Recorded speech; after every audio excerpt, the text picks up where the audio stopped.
Đây là chuyện của Cáo. Sau khi thầy Mark đột ngột qua đời, chưa giáo viên nào nhận chủ nhiệm lớp tôi. Không phải vì trường thiếu giáo viên, mà vì ai cũng sợ sẽ có kết cục bất hạnh như thầy Mark. Lớp 10F chúng tôi không chỉ là nơi tập hợp nhiều thành phần bất hảo, mà một số kẻ còn là con của quan chức lớn, thầy cô không động được vào. Vì thế, chúng thường xuyên bày ra những trò ma quái để trêu đùa họ.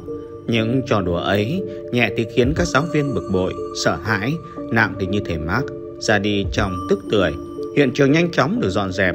Các lời khai đều hướng về việc thầy di chuyển không cẩn thận trên sân thượng nên mới ngã xuống bỏ mạng. Chỉ đám bắt nạt biết rằng chúng đã dùng tính mạng của con gái ông ấy đe dọa, nên bắt ông ta phải trèo ra lan can nhặt một quả bóng, rồi xảy ra chuyện đáng tiếc. Tất cả học sinh trong trường đều không dám nhắc đến câu chuyện này vì sợ mình sẽ bị những thế lực bóng tối thủ tiêu. Vậy mà sáng nay chúng tôi lại nghe được thông tin lớp chuẩn bị có giáo viên mới. Nghe nói cô ta là một giáo viên mới được tuyển. Hiệu trưởng hứa hẹn cho cô ta làm chính thức luôn nếu cô ta chịu làm giáo viên chủ nhiệm lớp chúng tôi.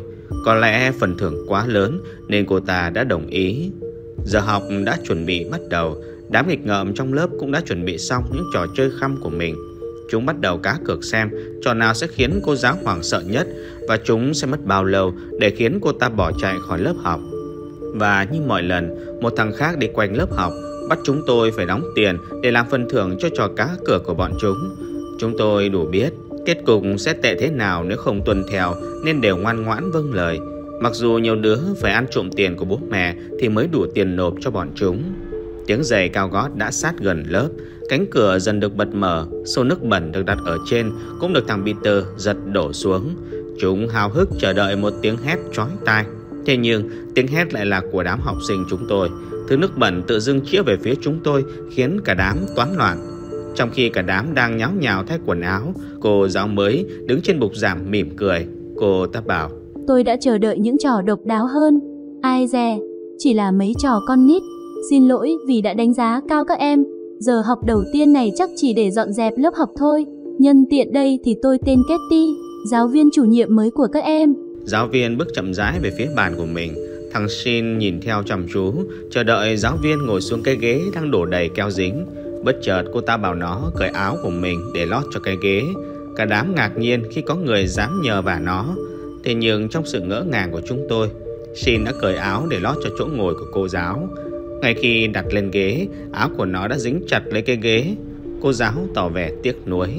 Chết rồi, ai đó đổ keo lên đây nên cái áo của em hỏng rồi. Hãy mua một chiếc khác nhé. Cô ta lấy từ trong túi tờ $2 rồi đưa cho Shin. Nó ngoan ngoãn nhận lấy trước sự khó hiểu của chúng tôi. Cô ta đã làm gì để nó nghe lời như vậy? Khi chúng tôi dọn xong lớp học và thay xong quần áo, chuông báo hết tiết. Cô Katie thản nhiên bước ra ngoài. Trước đó, cô ta nhìn vào đám nổi loạn rồi nở một nụ cười quỷ dị. Hãy cố gắng hết sức đi, đừng làm tôi thất vọng như thế. Ngay khi cô ta rời khỏi lớp, thằng Shin bỗng nhiên hét lên điên cuồng khi thấy cái áo của mình dính chặt lên ghế giáo viên. Nghe lời chúng tôi kể lại, nó há hốc mồm kinh ngạc. Sự kinh ngạc nhanh chóng trở thành nỗi uất hận. Shin gọi điện cho ai đó. Sau đó, một cái thùng lớn được chuyển đến. Nó bảo đó sẽ là món quà mà nó dành tặng cho cô Katie. Cam đoan cô ta sẽ sợ mất mật hoặc sẽ không thể nở nụ cười được nữa. Tiết học tiếp theo, cô Katie vui vẻ bước vào lớp. Mấy thằng bê cái hộp lên bục giảng. Peter cất tiếng: xin lỗi vì sự nghịch ngợm của bọn em. Đây là món quà chuộc lỗi của bọn em. Cô Katie cười tươi: tuyệt vời quá, nhưng cô không nhận quà đâu. Bọn em mang về đi. Shin lớn tiếng: mọi người đã mất nhiều công lựa chọn, cô không nên bất lịch sự như vậy chứ. Được thôi, vậy em hãy lên mở quà để có thể chia cho mọi người đi. Đó đâu phải là quà của em. Cô Katie thọc một tay vào trong cái hộp. Vậy em có muốn được chia không? Nụ cười trên mặt của chúng sớm chuyển sang xám ngắt khi thấy cô Katie lôi ra một con rắn hổ mang đưa lại gần đám học sinh. Chúng nó bỏ chạy toán loạn trong khi cô ta nở một nụ cười quỷ dị. Một đám nhát gan như vậy mà cũng khiến các giáo viên phải bỏ chạy sao? Thật nực cười. Cô Katie quay người viết lên bảng. Đúng lúc này, một quả bóng cháy lao thẳng vào đầu cô ta. Sau một tiếng bong lớn, cô ta ngã ra sàn lớp. Đám nổi loạn tỏ ra thích thú. Chúng hò reo, tung hô thằng Shin vì cú ném chuẩn xác.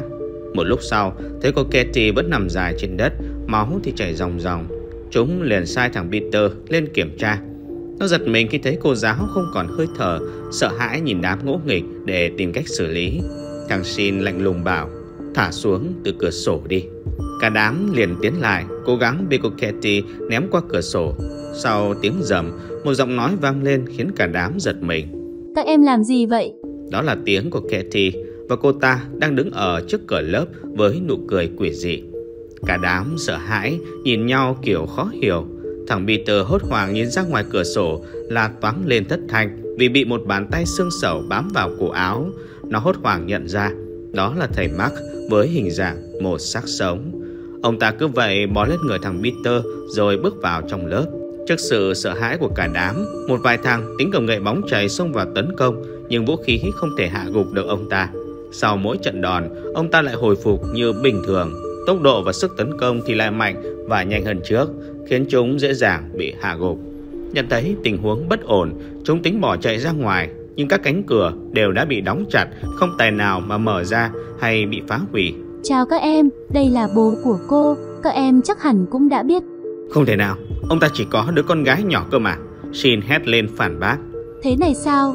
Cô Katie vung tay, hóa thân thành một bé gái trước sự kinh ngạc của cả đám học sinh trong lớp. Hay thế này? Bé gái vặn vẹo cơ thể, những cái xúc tu kỳ dị dần mọc ra. Khuôn mặt cô ta quỷ dị và đáng sợ, phát ra những tiếng kêu nhức óc. Đám học sinh chúng tôi cố gắng tìm cách bỏ chạy trong vô vọng. Những tiếng la hét vang lên khắp nơi, nhưng chẳng có ai tới giúp đỡ.